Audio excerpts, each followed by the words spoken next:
Bueno, sí.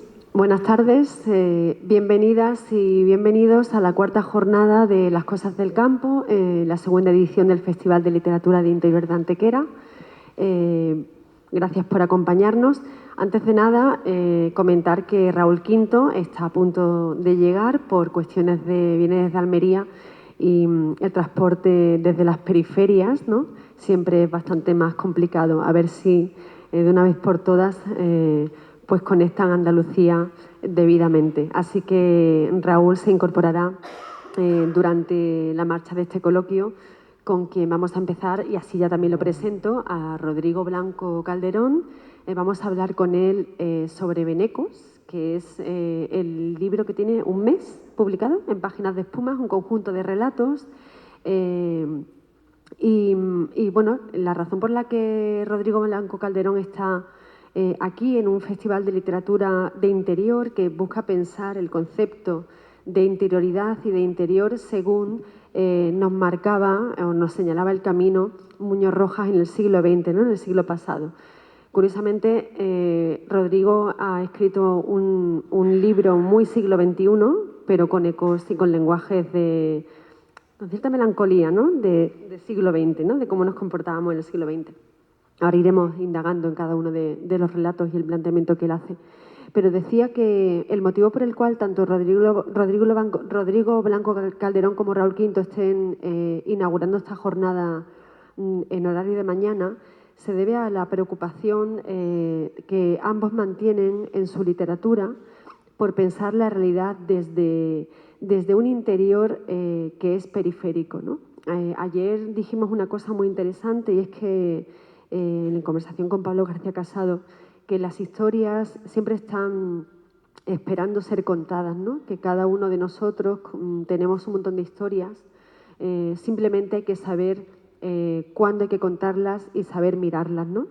Y yo creo que Rodrigo tiene esta singularidad, ¿no? Que sabe el momento en el que cuándo hay que contar una historia, que eso puede parecer una obviedad, pero en absoluto lo es, y después mirarlas, ¿no? Y desde ahí ya decide cómo se cuentan. Como me estoy enrollando ya mucho, os pido un aplauso de bienvenida para Rodrigo Blanco Calderón a Las Cosas del Campo, por favor.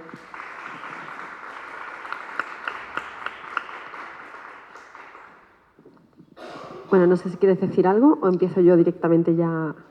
Gracias, de verdad, gracias Cristina por la invitación a esta primera y fugaz visita a Antequera. No va a ser, por supuesto, la última, que enamorado del camino, qué belleza el recorrido y bueno, con muchas ganas de conversar con ustedes. Bueno, en la bienvenida, el relato de bienvenida con el que él inaugura los diferentes relatos que componen Venecos, Una vida distinta, hay tres personajes, dos amigos, ¿no? Condenados, dos amigos condenados. Él habla continuamente en este relato de la posibilidad de empezar de cero, ¿no?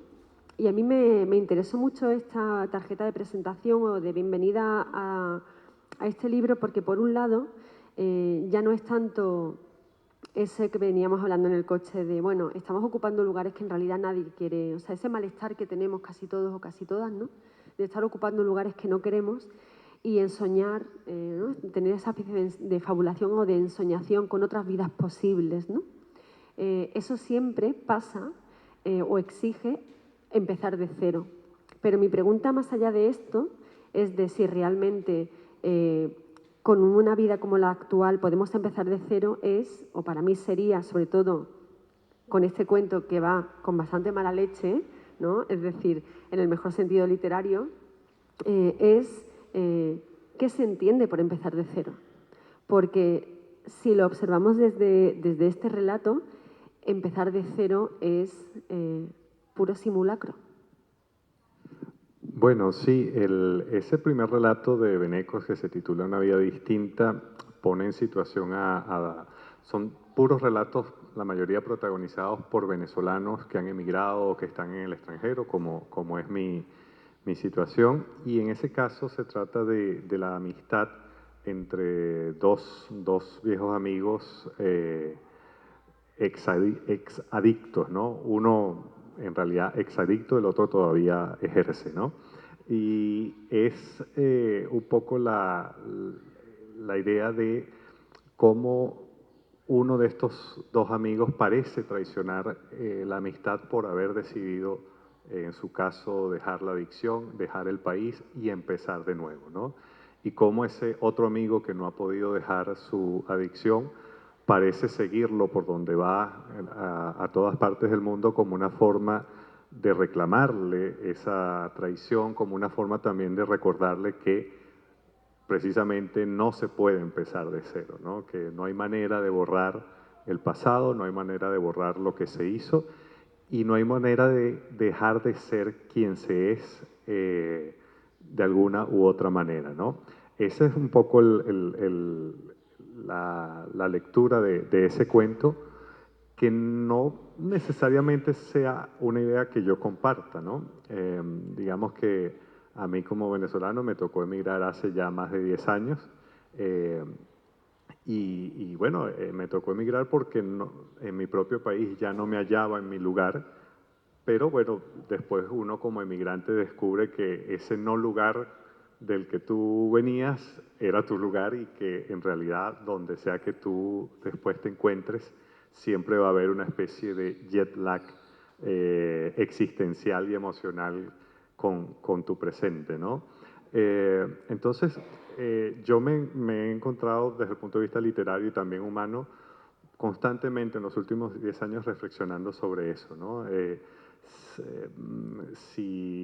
Preguntándome si alguna vez yo iba a dejar de sentir, ¿no? Esa especie de, de anhelo, de nostalgia por encontrar mi lugar real, ¿no? En el caso mío, por ser emigrante, digamos que esa situación está como enmarcada y es como más fácil de comprender, pero como veníamos hablando, me he dado cuenta cuando uno habla con mucha gente que esa misma sensación la comparte mucha gente, incluso viviendo en su propia ciudad, en su propio país, y parece ser como un síntoma de una especie de desarreglo, ¿no? Más general que de una u otra forma a todos nos convoca. Mira, me voy a saltar la siguiente pregunta, ahora iré a ella porque es muy importante, porque te voy a preguntar por el tema del tratamiento que haces de la intimidad de las mujeres, de los cuerpos de las mujeres, que me parece interesantísimo, pero acabas de hablar, en cierto modo, de cierta sensación de desarraigo, ¿no? Y yo te quería preguntar, que es algo que está como presente en todos los relatos, si esos personajes que es como si estuvieran siempre en el aire, ¿no? Como si fueran incapaces de tomar tierra. Si esos personajes están más desarraigados o desubicados, porque no es lo mismo. Yo creo que esos personajes de estos cuentos, que además fueron cuentos escritos en los últimos 12 años, ¿no? Incluso antes de que yo emigrara de Venezuela, ya hice los primeros cuentos de ese libro donde ya estaba planteado el tema de la emigración. Y yo creo que yo me identifico con esa sensación de estos personajes de sentirse un poco en el aire, ¿no? Hace unos años, en los momentos más difíciles de mi vida como emigrante, internamente, porque es que yo la verdad es que he tenido muchísima suerte, pero yo me sentía como en el aire. A veces yo caminaba por algunas calles de Málaga, donde yo vivo, y de repente se me cruzaba la imagen de una calle de Caracas y por un segundo no sabía bien dónde estaba, ¿no? Eh, y esa sensación yo la he tenido durante mucho tiempo. Incluso, insisto, en un lugar como Málaga y un país como España, donde yo me he sentido muy bien desde el principio, recibido con los brazos abiertos, ¿no? Pero algo en mí tenía siempre como una mirada como alerta, ¿no? Es decir, yo muchas veces me he sentido como una especie de mantero que en cualquier momento tiene que levantar su manta e irse porque va a llegar la policía, ¿no? Y en mi caso mm, era totalmente psicológico, o sea, es decir, insisto, a mí nadie me está expulsando de acá, más bien todo lo contrario. Y de hecho ya tengo la nacionalidad española, que fue un elemento muy importante en mi arraigo, pero es como un tic que cuesta mucho que se te quite, ¿no? Entonces, yo no sé lo que vaya a pasar en mi vida en los próximos años, pero si me tocara volver a emigrar nuevamente, aunque lo lamentaría mucho, no me extrañaría porque es que es un dato que ya he incorporado en mi mente, ¿no? Pero me ha extrañado, por ejemplo, encontrar, insisto, ese mismo sentimiento entre regiones en España, ¿no? Tengo una amiga que es de un pueblo de Sevilla que vive en Madrid y se siente un poco muy parecido a mí, que tuve que cruzar el charco, ¿no? Entonces eso me llama mucho la atención, ¿no? Y a la vez te dice que es quizás un fenómeno esencialmente humano, ¿no? Hablemos ahora sí de Virgen de la Impureza, en la que, bueno, te atreves a aproximarte a la intimidad, a los cuerpos íntimos. O sea, ¿qué sucede con los cuerpos de las mujeres en su intimidad? El lenguaje propio de la intimidad de las mujeres. Y que está presente este tema también de manera más o menos evidente, de manera más o menos explícita o contundente en otros relatos. Y te quería preguntar por este asunto. Raúl Quinto acaba de llegar, así que, como se decía antiguamente, no me respondas a esta pregunta todavía, así que vamos a... Sí.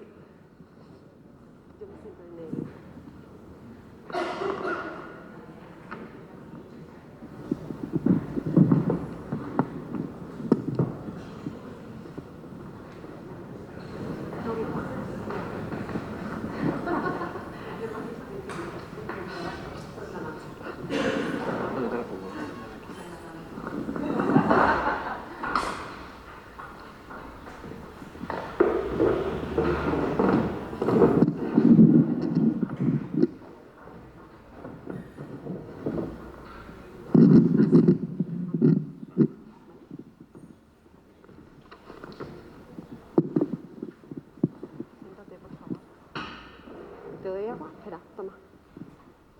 ¿Esto para ti? ¿Os conocíais?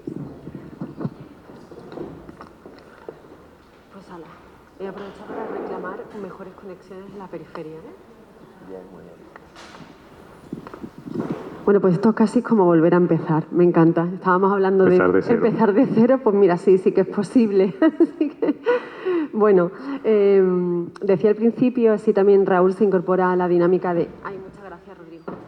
A la dinámica del coloquio, que el motivo por el cual están juntos Rodrigo Blanco Calderón con Raúl Quinto, que aprovecho también, cosa que yo celebré mucho en su momento. Y cuando Isaac Rosa me dijo hace no mucho, dime una noticia buena de 2024. Y yo dije, pues el Premio Nacional Raúl Quinto es la mejor noticia posible, porque sí, tenemos aquí al Premio Nacional y bueno, pues la periferia, gente que desde la periferia construye discursos disidentes importantes y que además corrigen todas las asimetrías posibles, pues hay que celebrar cada día que tengamos un premio nacional como él. Tú sabes que yo estoy muy contenta con eso y lo celebro yo creo que casi más que tú, Raúl. Bueno, bromas a un lado. Estos dos caballeros están juntos porque precisamente por todo esto que estamos diciendo, ¿no?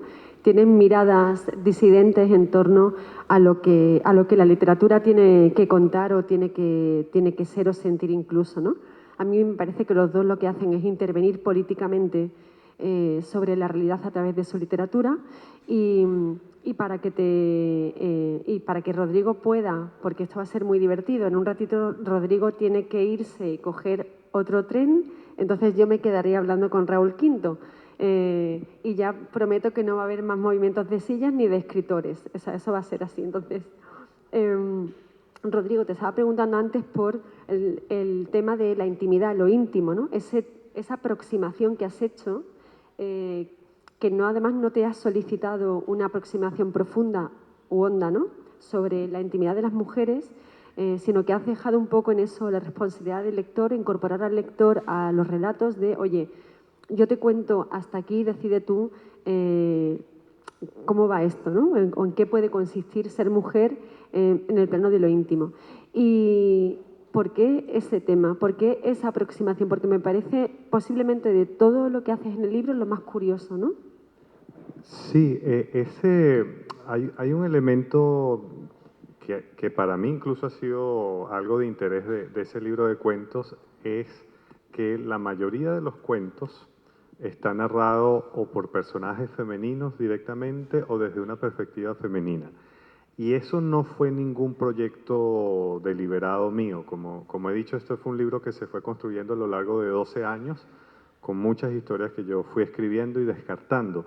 Pero cuando me señalaron ese rasgo, claro, ahí fue que caí en cuenta de que buena parte de esos cuentos provinieron de historias que me contaron mujeres, que pueden haber sido exparejas, amigas, compañeras de trabajo, familia, y eran historias que a mí me gustaron tanto que yo sabía que al momento de escribirlas yo tenía que mantener la misma voz y el mismo registro femenino que a mí me enganchó con la historia, ¿no? Entonces, eso ha sido una especie de azar, pero venturoso para el libro porque le ha dado como un giro que, insisto, no estaba planificado, ¿no? En el caso de ese cuento, Virgen de la Impureza, habla también de cosas de la intimidad del cuerpo femenino desde el punto de vista de dos amigas adolescentes, ¿no? Y esos conflictos con la figura de la madre. Y bueno, la verdad es que yo me he sentido bastante como en mi aire, ¿no? Escribiendo ese tipo de historias. Y creo que tiene que ver porque yo crecí en un hogar de mujeres. Yo crecí en una casa donde hasta cierta edad yo era el único hombre, ¿no? Y para mí era algo muy natural el asunto de la menstruación, las cosas femeninas, o sea, eso era parte de mi día a día, ¿no? Incluso comprar cosas de la higiene femenina, eso es algo que yo he hecho desde niño, ¿no? Entonces, quizás hay cosas de ese conocimiento de primera mano que están allí en ese cuento y que bueno, insisto, son elementos que le aportan una capa a mi literatura que yo agradezco porque mis libros anteriores están escritos de una perspectiva esencialmente masculina en todas sus facetas, ¿no? Desde la más encomiable hasta la más terrible. Y eso es algo que también algunas veces me señalaban, ¿no? Me gusta mucho, pero es siempre una perspectiva masculina. Y digo, bueno, pero es que yo soy hombre y escribo de lo que conozco de primera mano. Y este libro ha sido en ese caso, por suerte, una excepción, insisto, pero no calculada, ¿no? Vamos a hablar ahora de Martinete del Rey Sombra, que por cierto, igual que he pedido un aplauso de bienvenida para Rodrigo, quiero un aplauso de bienvenida para Raúl, por favor. Muchas gracias. Antes de esta cuestión que hablamos con Rodrigo, hemos hablado de los personajes o las personas que se sienten desarraigadas o desubicadas, ¿no? En tu caso, él recupera un acontecimiento histórico, por lo menos para mí, totalmente desconocido y me consta que, bueno, para la mayoría de los lectores, ¿cuántas ediciones lleva el libro, por cierto?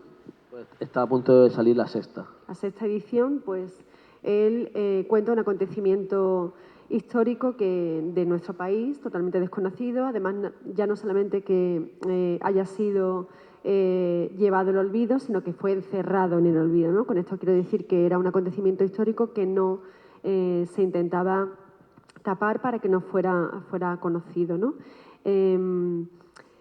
Quiero con esto llevarte al tema del desarraigo, ¿no? Porque a mí en la segunda lectura que hice de este libro, cuando te aproximas a todo lo que ahora vamos a hablar con Raúl con calma, a este acontecimiento, a este episodio histórico de nuestro país, lo primero es como la sorpresa o el asombro todo el rato, ¿no? De cómo algo así nadie nos lo ha mostrado o desvelado, ¿no?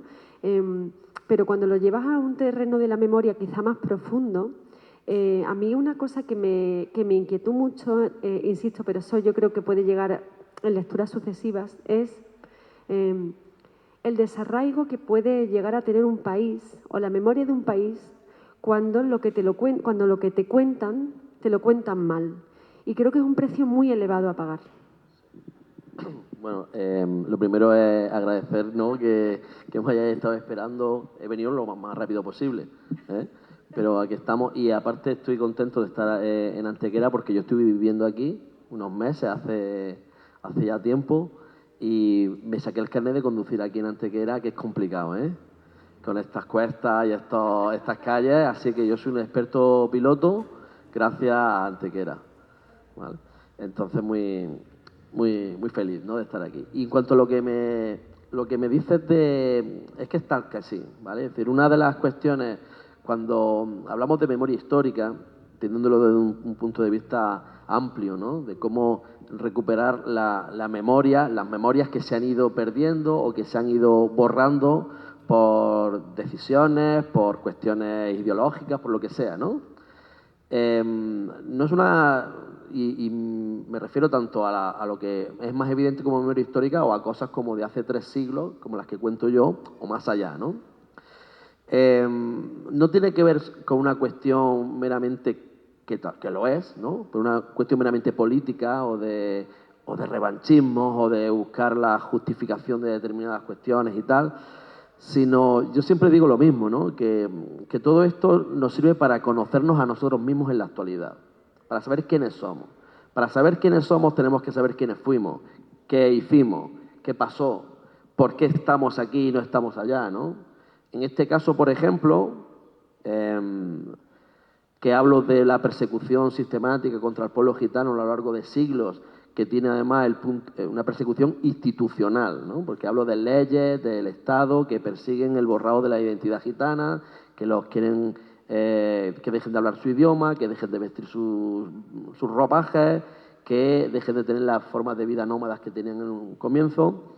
Y hay, según decía el profesor Gómez Alfaro, que es de los que empezó a estudiar esto con mucha profundidad, entre 1499, que hay con los Reyes Católicos, que es la primera ley en ese sentido, hasta la Gran Redada, ¿no?, que es la que yo hablo principalmente en el libro, hay 250 leyes encaminadas a esa función, ¿no? Cosas como, por ejemplo, que en un momento determinado, en la época de Carlos II, por poner algún detalle, ¿no?, todos los trabajos que tiene la población gitana pasan a ser ilegales. Solamente se les permitirá labrar la tierra y en determinados municipios asignados por la corona. Es decir, que un gitano, una familia gitana que se dedica a herrar caballos o a tener un comercio de lo que sea, de la noche a la mañana por un decreto legal se convierte en ilegal, se convierte en clandestino, ¿vale? Y en la Gran Redada, además, sucede que con un objetivo, que eso está planteado en el documento de la Prisión General de los Gitanos, que lo que se hace es apresar a toda la población gitana sin ningún tipo de juicio, ni simplemente porque estén catalogados por gitanos, en la misma noche, separar a los hombres mayores de 7 años, por un lado, y a las mujeres por el otro, con el objetivo de acabar con la raza, que es como tal cual viene escrito en el documento, ¿no?, de que dejen de reproducirse para acabar con la raza. Se les incautan todos sus bienes, y todas sus propiedades, pocas, muchas, las que tuvieran, las pierden esa noche. Y a ellos los mandan a hacer trabajos forzosos, trabajos esclavos en los arsenales reales, a ellas las abandonan, bueno, todo eso lo cuento en el libro. A lo que voy es que hay una constante histórica con decisiones institucionales, es decir, no son avatares sociales que surgen espontáneamente, sino que son políticas de Estado, ¿vale?, que están encaminadas a la persecución y al maltrato a la población gitana, desde las instituciones. Entonces, si nosotros desde el presente desconocemos eso, no estamos entendiendo nada sobre nuestro país. Para empezar, no estamos entendiendo nada sobre la población gitana, que es una minoría pero que muy importante dentro de España, a nivel cultural y a nivel de número de personas que viven y conviven aquí con el resto de los españoles, ¿no? Y se fomenta de alguna manera también esos prejuicios, ese antigitanismo del que hemos heredado también, ¿verdad?, culturalmente, que está en el ambiente, etcétera.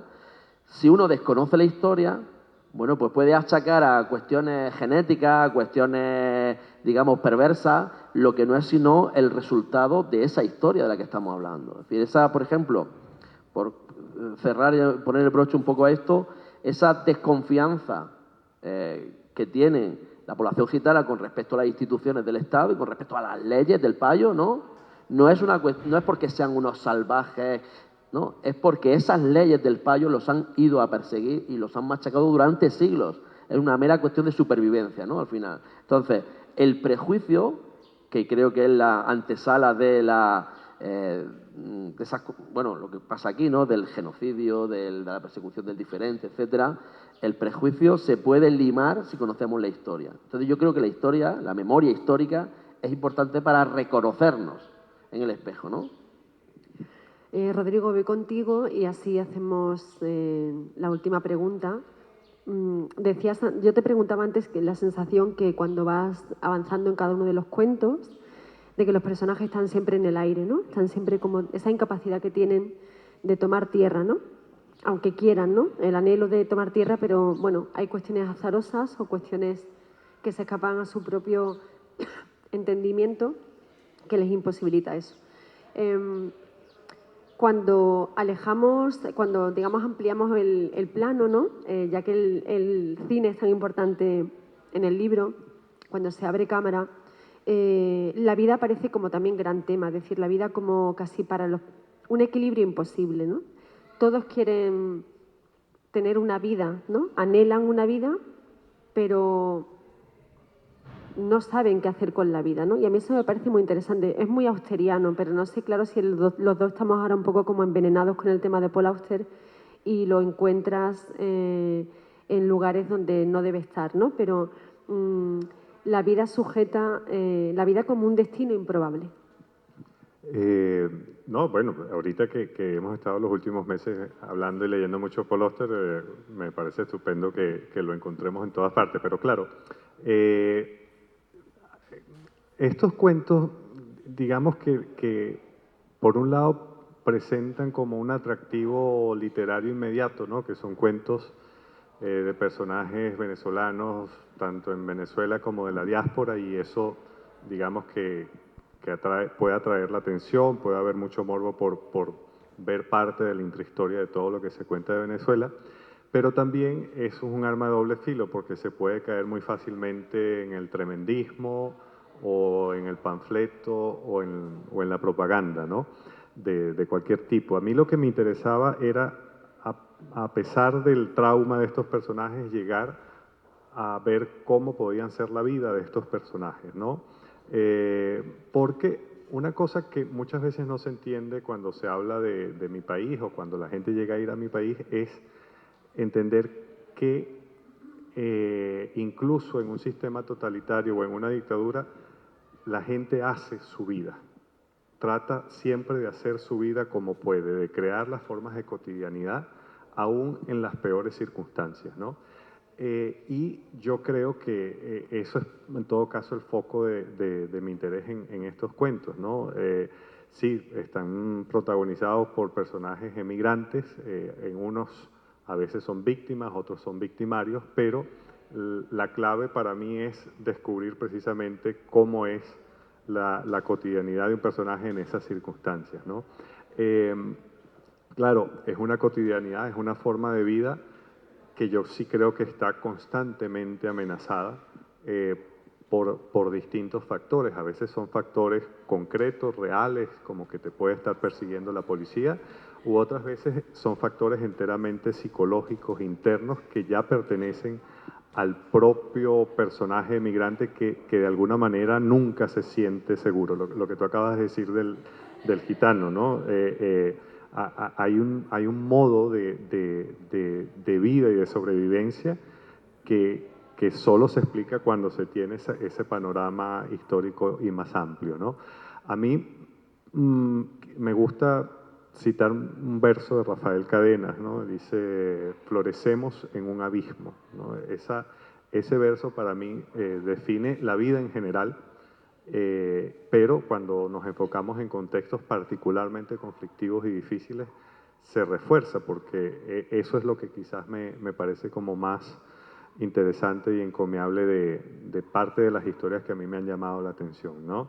Esa vocación terca de vivir y de ser medianamente feliz, incluso en las peores circunstancias, ¿no? Bueno, pues no se me ocurre mejor manera para despedir a Rodrigo que esta frase. Es, como ha dicho, esa vocación terca de vivir me encanta. Os pido un aplauso para él. Ahora Raúl y yo vamos a seguir hablando sobre su libro, pero ha sido breve pero hermoso, esperemos. Un aplauso para Rodrigo.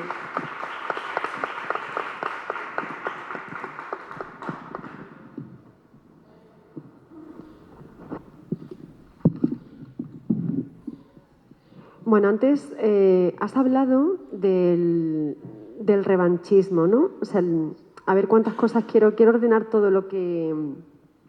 Una de las cosas que cuando yo os invito a que leáis este libro porque es un libro importante y porque leerlo es importante. Y yo creo que pasan pocas cosas importantes realmente, aunque a diario nos creamos que pasan acontecimientos, ¿no? Has hablado de un borrado de una cultura, de una identidad, desde el plano institucional, ¿no? Por situarnos en la pantalla anterior y para que la gente entienda también la perversidad y la complejidad del episodio prolongado en el tiempo, ¿no? Insisto, de nuestro país. ¿De dónde viene ese revanchismo?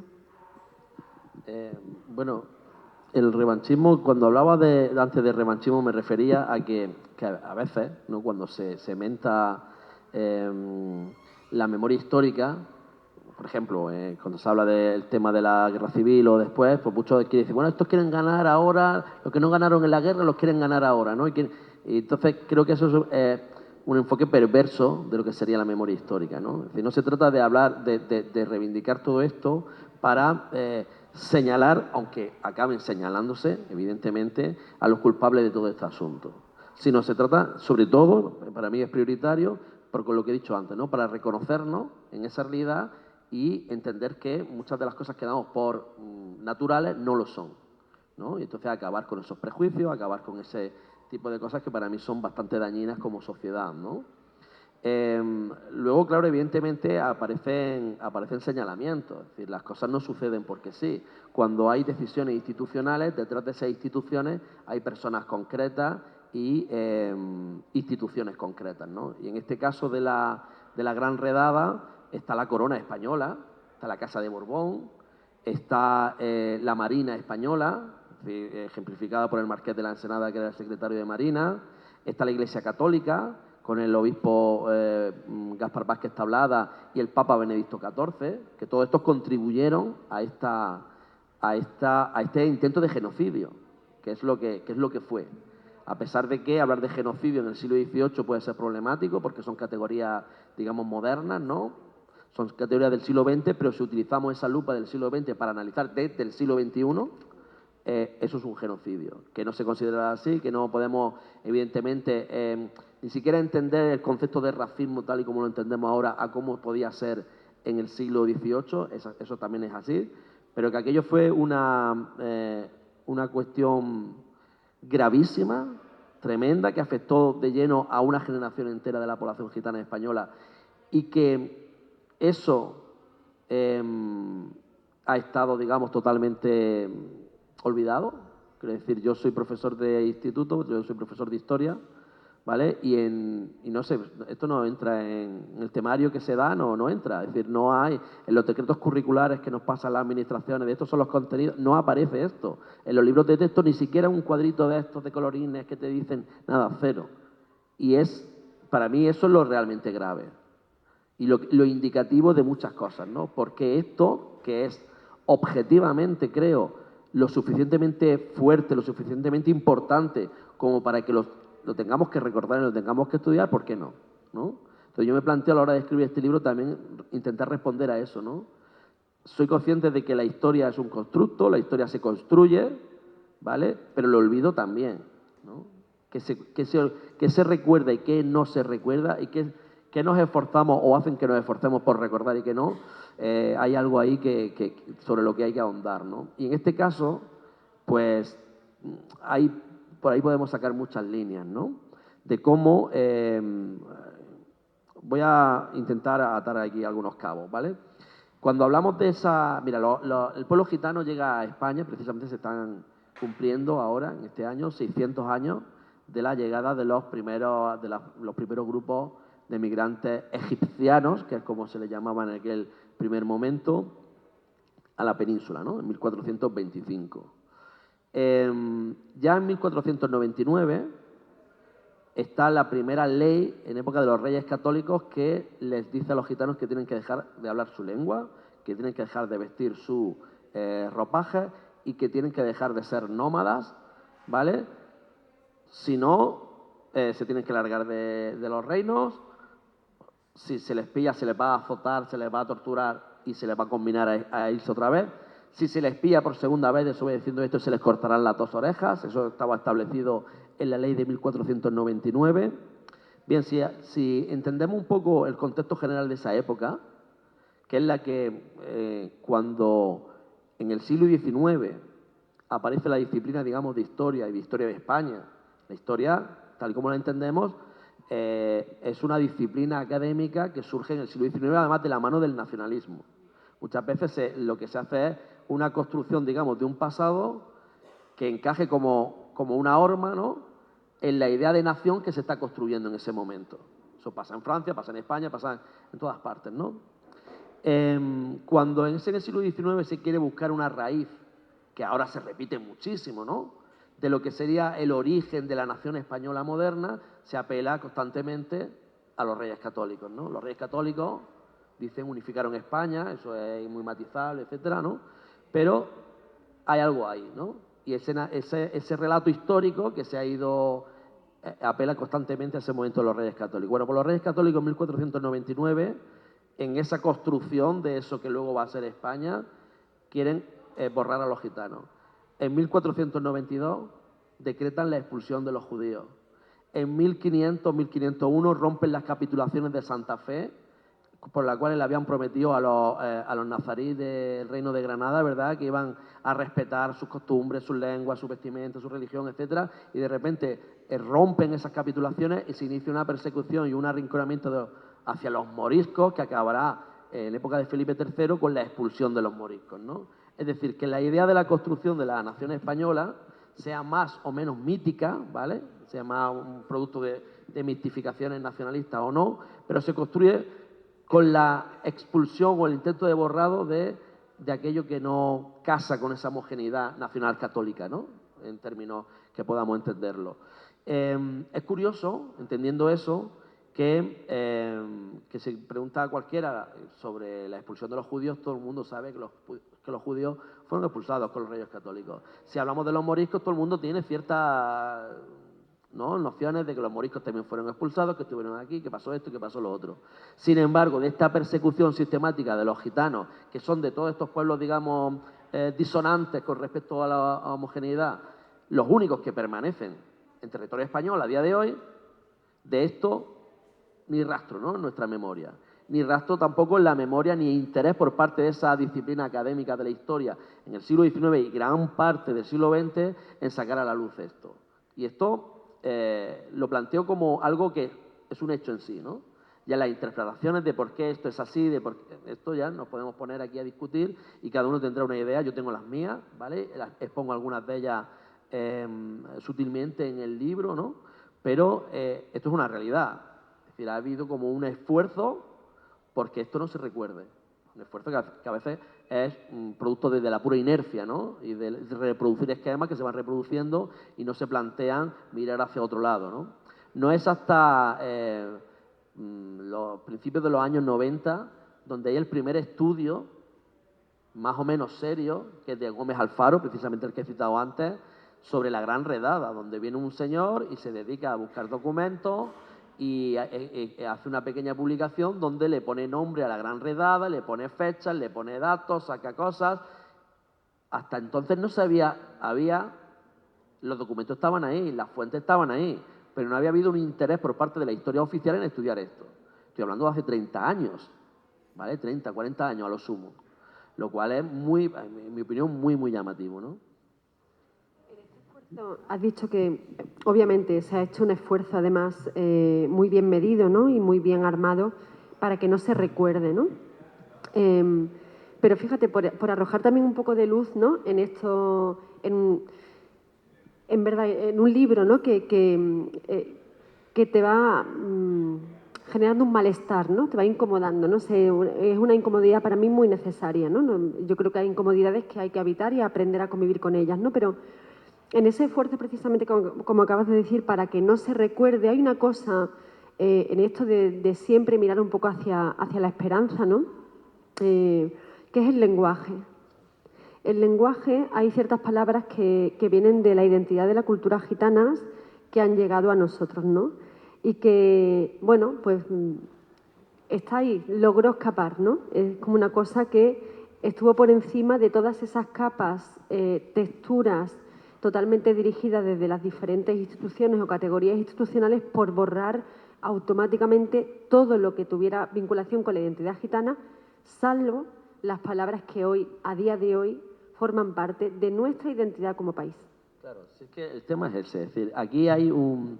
Digo que si en el siglo XV, en la época de los Reyes Católicos, es cuando se inicia ahí el forjado de la identidad nacional española, los gitanos ya están. Los gitanos ya forman parte. Es verdad que en ese transcurso, en esa historia que se genera a partir de ese momento, la persecución contra los gitanos también es estructural de esa historia de España. Pero la presencia gitana y la contaminación entre gitanos y no gitanos, eso está ahí. Quiero decir, es que los esencialismos son peligrosos y son falsos, ¿no? Son falaces. Evidentemente, 5 siglos de presencia gitana en España, haciendo España, digamos, ¿no? Pues no pasan en balde. A nivel cultural, a nivel lingüístico, se habla de unos 500 vocablos que vienen directamente de la lengua gitana, ¿no? Es decir, cosas que utilizamos cada día, ¿no? Y sin saber que, bueno, igual de lo mismo que hay préstamos germánicos que vinieron en la época de los visigodos, tenemos arabismos, bueno, pues también hay, porque España es gitana también. España es muchas cosas, pero España también es gitana. Entonces, lo peligroso ha sido que durante muchísimo tiempo se ha construido una identidad, digamos, contra los gitanos, como si eso fuera algo exógeno de la propia identidad española o de la propia identidad occidental, porque también hay que decir que esto que sucede en España sucede en todas partes. Lo que pasa es que yo digamos, lo estudio y lo veo, como soy español, pues lo veo desde mi propia memoria, ¿no? Pero sucede en Portugal, sucede en Francia, sucede en Inglaterra. Hay una constante en Occidente que parece como que los gitanos es algo fuera, algo exógeno, ¿no? Pero es Occidente. Occidente es gitano y los gitanos forman parte de él.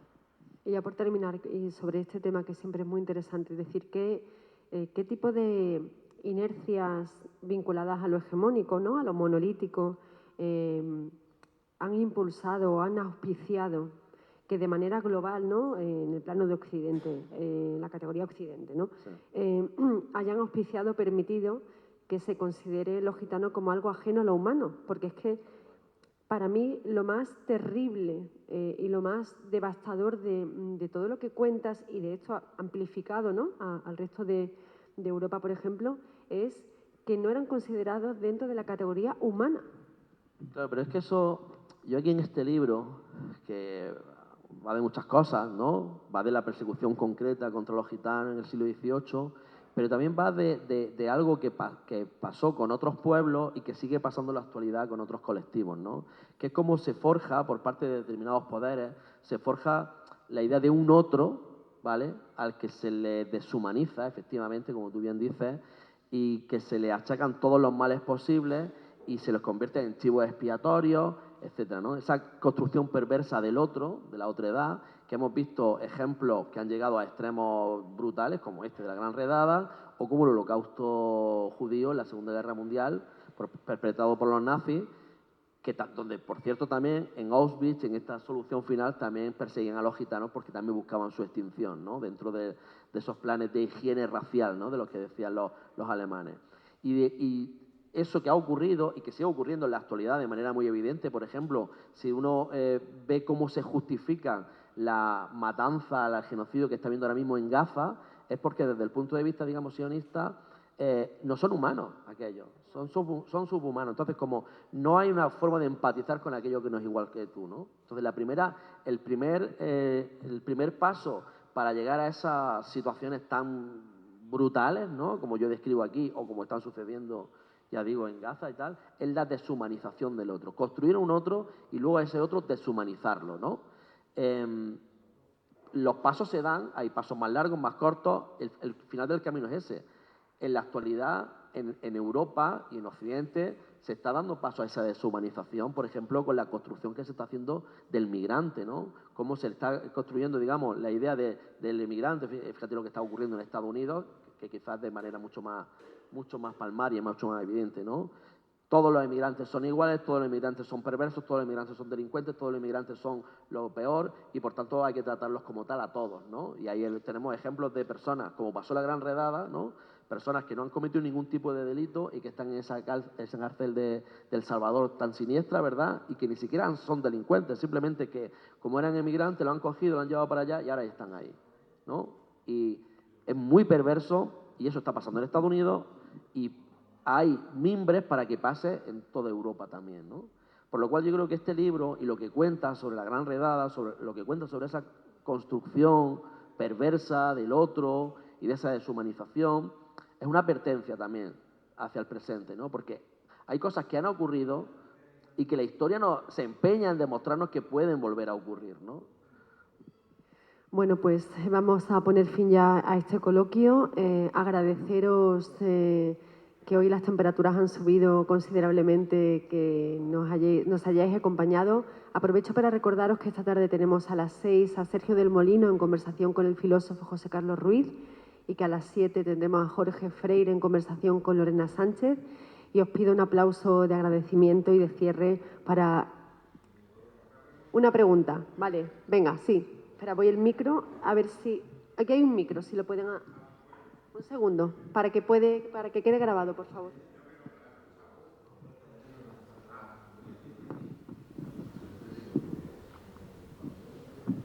Disculpa que No, rompe, no. o sea, muy breve. Quería comentar, ha comentado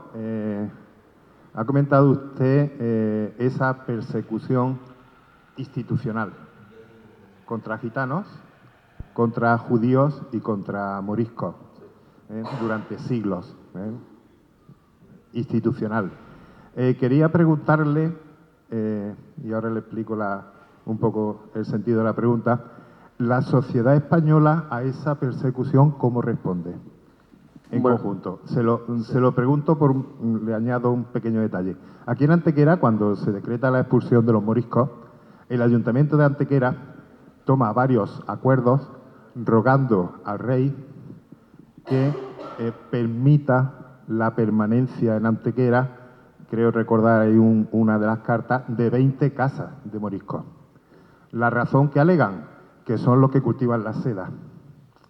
Entonces, en Antequera había en aquella época una importante industria sedera, todavía tenemos la Moraleda, la zona donde los moriscos cultivaban la morera, producían la seda, y entonces argumentan que, bueno, que el pueblo se va a ver muy perjudicado por ese decaimiento, incluso la hacienda pública, porque no van digamos, a contribuir, ¿no? Y luego hay un caso precioso en otra carta que le dirigen también, bueno, esa es al ayuntamiento. Le piden que Beatriz Hernández la Motera, una morisca, se le permita vivir en Antequera. ¿Por qué? Porque es una especialista, era la motera, no de motos, evidentemente, sino especialista en sacar motas de los ojos. Y entonces le suplican, y además son médicos, notarios, escribanos, regidores, suplican al ayuntamiento que le permitan quedarse aquí en Antequera por el enorme beneficio que le produce a la sociedad sus habilidades.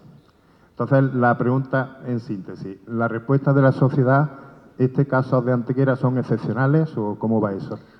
En el caso de la Gran Redada, que es el que yo estudio más y sobre el que he leído, ¿no?, para escribir este libro y tal, ahí hubo de todo, como en todas partes. Hubo en muchos sitios donde muchos ciudadanos se prestaron a colaborar en señalar las viviendas donde vivían los gitanos para que los echaran. Hubo también algunos que escondieron a vecinos suyos en sus casas, a pesar de que se estaban jugando. Hubo regidores de ayuntamientos que engañaron a los cuando vinieron los soldados a hacer porque eso fue todo una redada en una noche por toda España y tal, pues les engañaron diciendo que los gitanos se habían ido o que eran en el otro pueblo, tal. Hubo casos de todo, incluso hubo gente dentro del propio ejército, de los que estaban llevando la redada a cabo, que desobedecieron. Que si eso fue mayoritario o minoritario, el caso es que esa noche, entre esa noche y los días siguientes, se llevaron a cerca de 9.000 personas, que pueden parecer pocas, pero eran prácticamente el 80% de los gitanos que había en España en ese momento. Evidentemente, como ocurre, ¿no? Cuando hablamos del pueblo gitano o de cualquier otra minoría, decimos que no son un bloque homogéneo y que cada persona respira por su propia boca y toma sus propias decisiones, ¿verdad? A pesar de pertenecer a un colectivo, pues con los españoles, digamos, también pasa lo mismo. Es decir, había gente que estaba deseando que echaran a los gitanos de su entorno, entre otras cosas para quedarse con sus cosas, porque la subasta de las cosas porque, claro, entre la población gitana que prenden en la gran redada, había gente que no tenía nada, no tenía dónde caerse muerto, pero había gente que tenía tierras, que tenía ganado, que tenía gente a su servicio, y eso lo pierden todo. Y eso se subasta y acaba en manos de gente del pueblo, ¿no? De gente cercana y tal. Entonces, como siempre, pues había buenos corazones y corazones corruptos, ¿no? Bueno, pues muchísimas gracias a Raúl, a todos vosotros y vosotras, y nos vemos esta tarde para seguir celebrando la literatura en las cosas del campo. Un aplauso para Raúl, por favor. Muchas gracias.